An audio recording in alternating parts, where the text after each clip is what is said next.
Ayan guys, rice cooker. Nagpalit na kayo ng bagong thermostat. Ganun pa rin, nagwa-warm pa rin kaagad kahit hindi pa ganong kumukulo.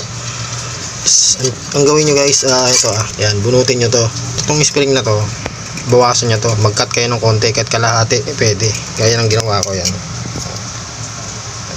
Bawas ka.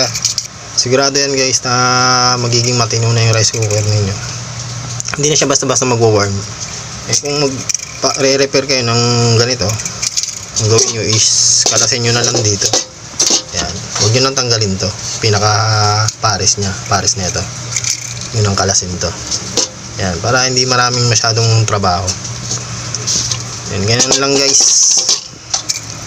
Subok na yan, matagal ko nang ginagawa. Yan guys, naikabit ko na. Unatin mo lang to. Kung gusto mong bunutin, unatin mo lang ng ganun, payu. Tapos dediretsuhin mo lang tong mga lock nya kung gusto mong bunutin, para hindi mo na kailangang isama to. Ang ilalabas mo lang ito.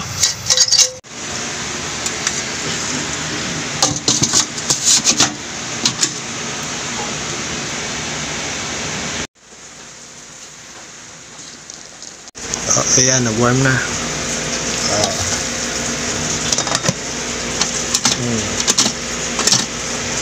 Warm na. Yung iba kasi sinasabi, hindi na nagwa-warm, cook lang pag nagkaganon. Nag-warm mo. Okay na yan, legit na yan. Ganun lang gawin nyo guys. Ganun lang po, salamat.